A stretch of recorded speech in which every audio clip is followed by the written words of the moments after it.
जय श्री राम।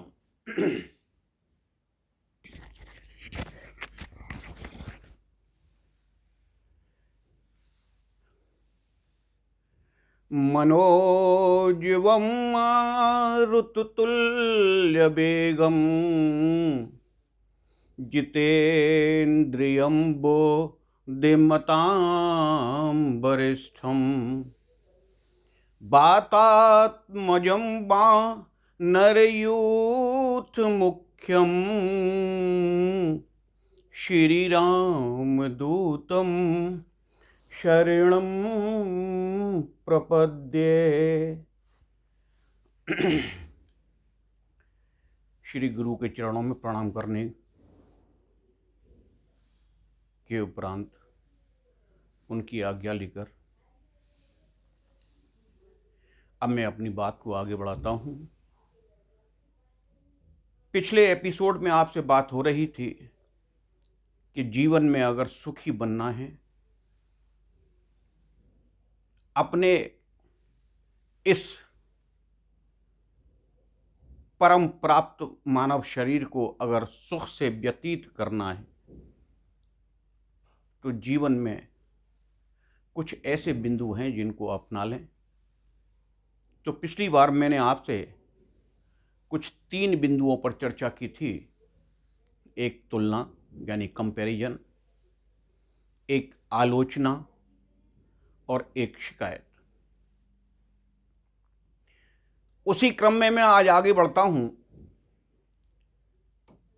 और आज बात करता हूं,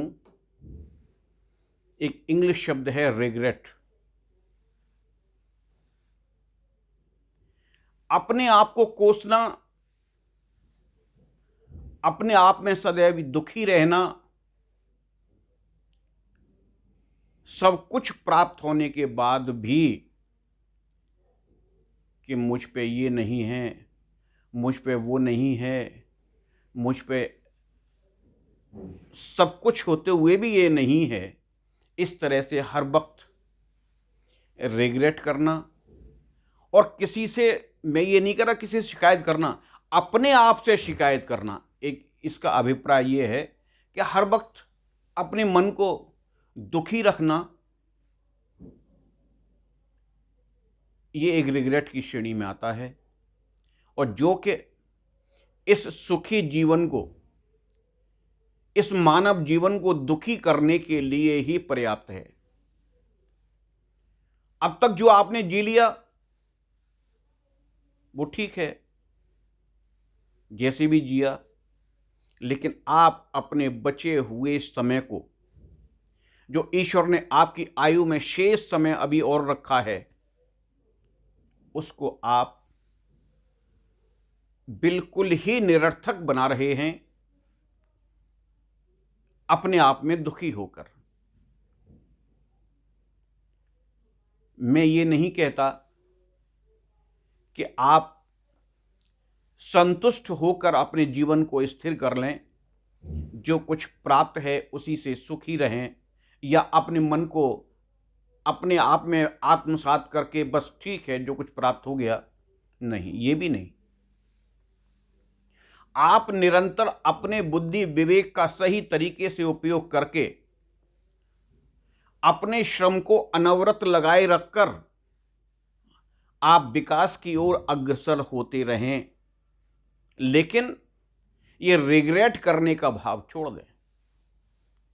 आप नहीं समझेंगे कि ये कितनी बड़ी बीमारी है, ये 100 बीमारियों की जननी है रिग्रेट।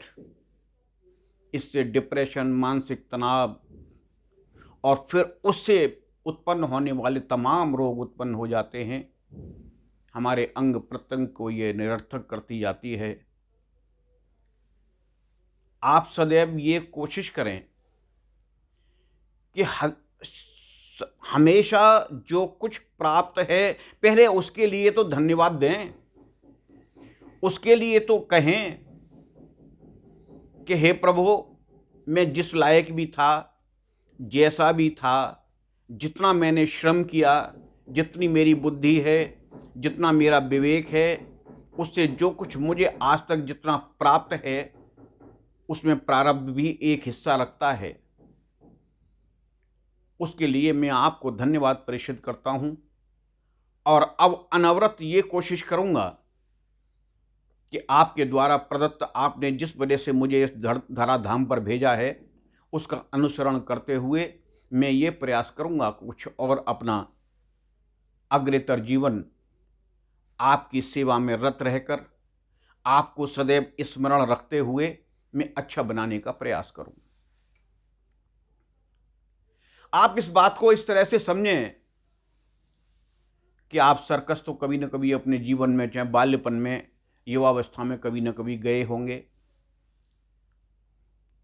वहां एक व्यक्ति आता है आपके मनोरंजन के लिए और वो हाथ में बहुत सारी बॉलें लेकर आता है। हाथ तो दो ही हैं, लेकिन 2, 3, 4, 5 बॉलों को हर वक्त हवा में घुमाता है और 2 ही बॉल उसके हाथ में रहती हैं, 3 हवा में रहती हैं और इस तरह से वो घूमती रहती हैं। आप इसको बिल्कुल अपने जीवन में घटित करके देखें। आप ये माने कि आप भी हवा में 5 बॉल आपके पास हैं, उनमें 5 बॉल 3 रबर की हैं और 2 कांच की हैं। 3 रबर की बॉलें, 1 रबर की बॉल है आपका बिजनेस,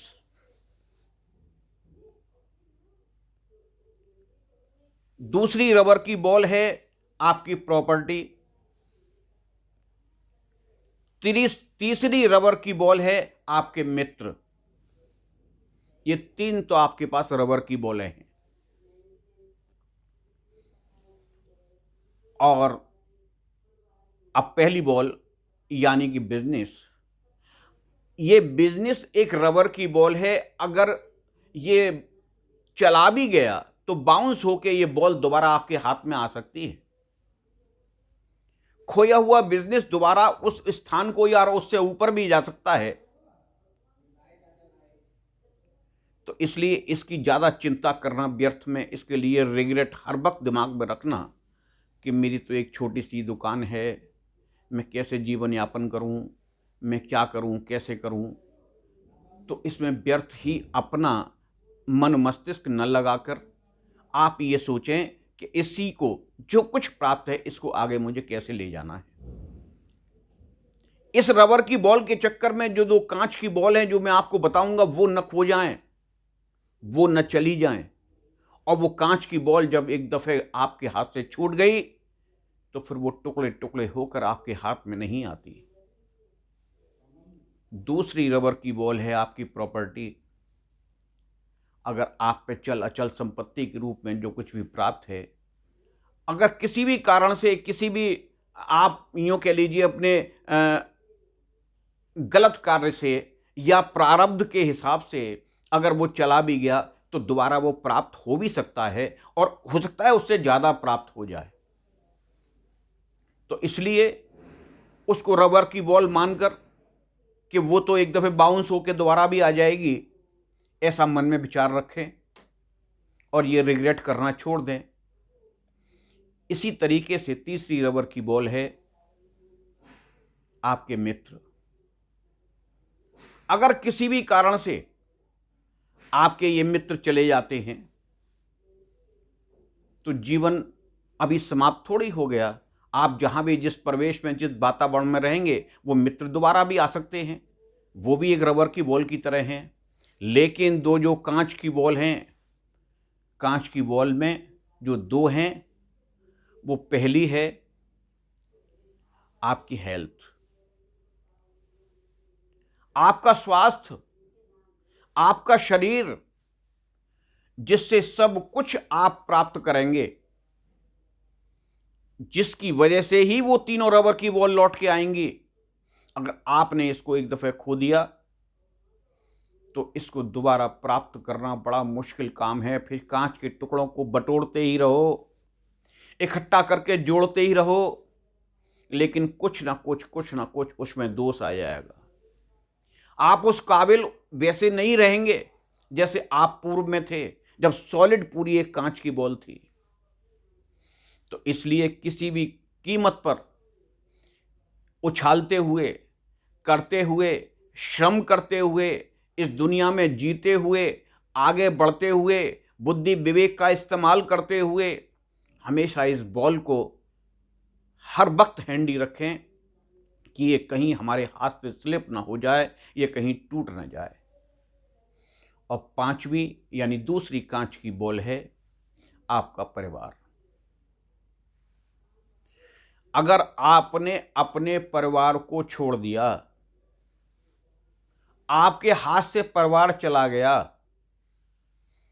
तो आप यकीन मानिए कि आप कहीं भी कितने भी पूजित हो जाएं, लेकिन आपकी आइडेंटिटी खो जाएगी।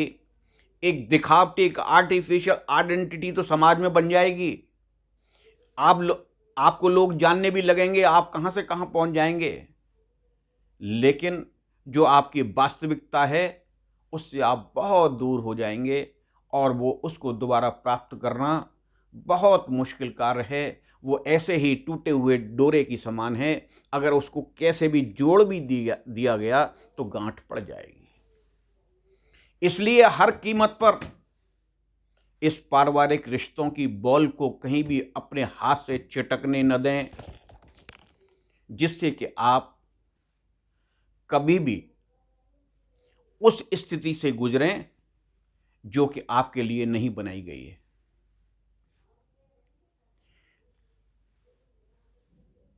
आप इस संसार में कुछ भी करते रहें जो धर्म संगत है, न्याय संगत है, प्रेम संगत है, विवेक संगत है, वो सब कुछ आप करें और ये बिल्कुल विश्वास रख के करें कि अगर इन सब जो मेरे आधार स्तंभ हैं इनको मैं अपनाता रहूँगा तो मैं जरूर अपनी यात्रा के मार्ग को सुगम बना लूँगा। मैं उस बिंदु से सिंधु की ओर जो आ गया हूँ, यानी कि आप अपने प्रकाश पुंज आत्मा स्वरूप परमपिता परमात्मा के बिंदु से निकलकर छोटे बिंदु हैं आप उनके। आप उसी प्रकाश पुंज से टूटकर एक छोटे बिंदु के रूप में आए हैं।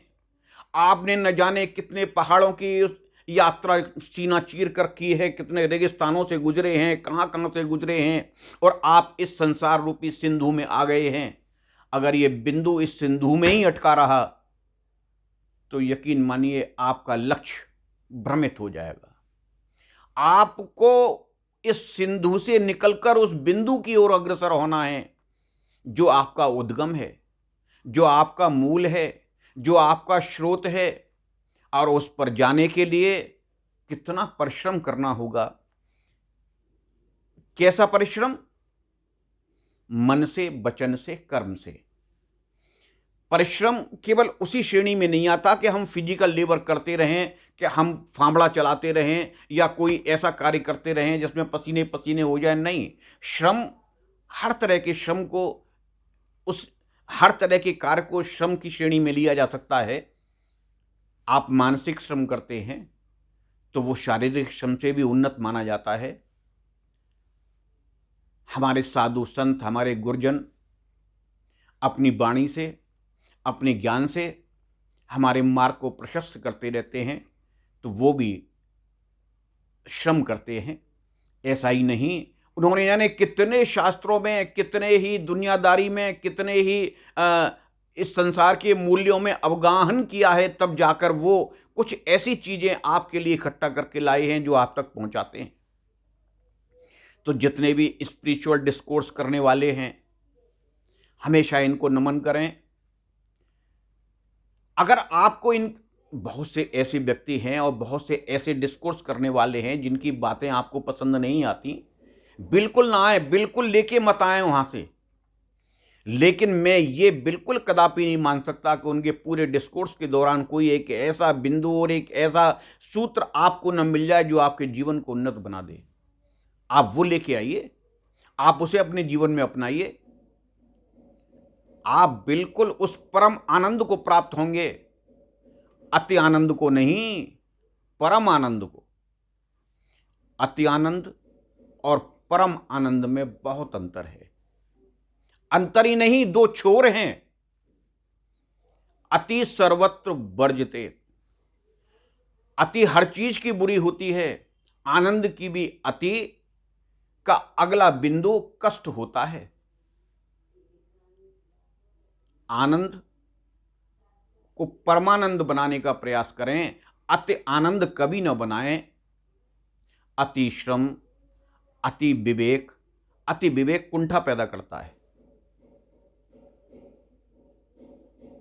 इसलिए परमानंद शब्द ही ऐसा बना है, परम आनंद। पा से मतलब पा लिया, रा से मतलब रा और मां, राम को पा लिया, यानी ईश्वर को पाने वाला आनंद, उसको कहते हैं परमानंद। तो इसलिए आप अति आनंद के किसी भी भ्रम में न रहकर आप परमानंद की ओर अग्रसर हों। आपको जो कार्य दिया गया है उसको करते रहें, उसमें आगे बढ़ते रहें।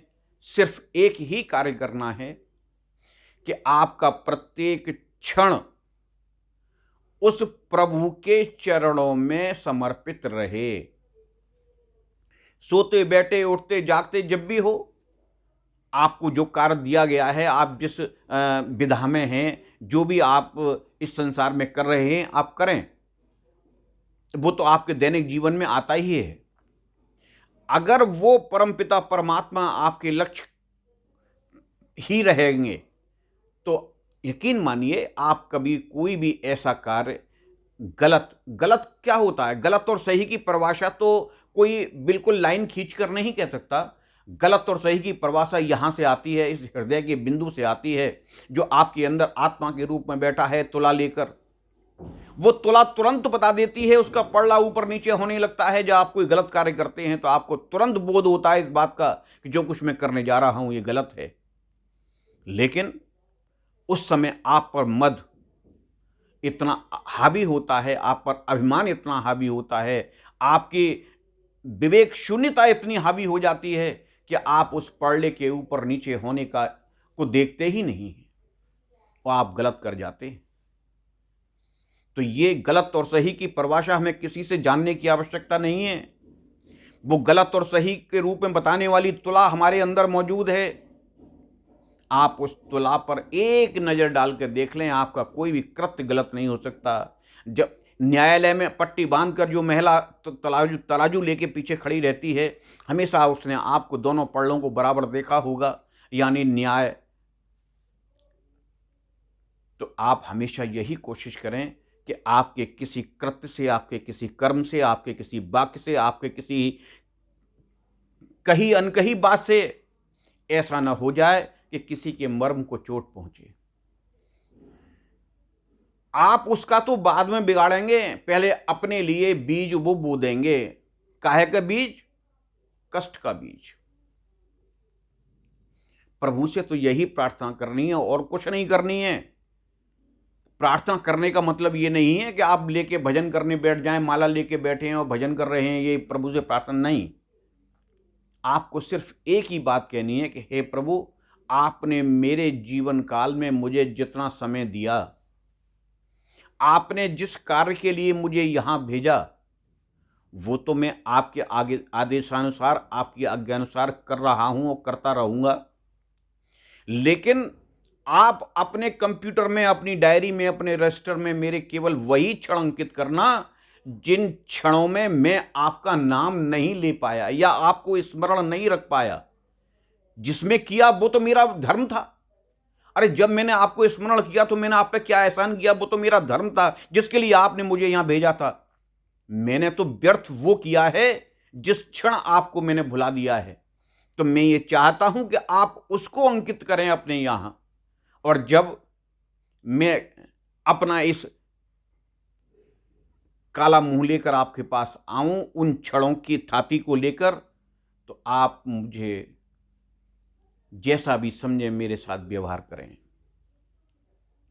और अगर ऐसा शायद ही संसार में बहुत कम प्राणी मिलेंगे जहां ऐसा कहीं कोई लिखित वहां नहीं हो पाएगा, लेकिन ये कहने की बात है और इस पे हर वक्त प्रयत्नशील रहना चाहिए। तो मेरा आज का अभिप्राय यही था।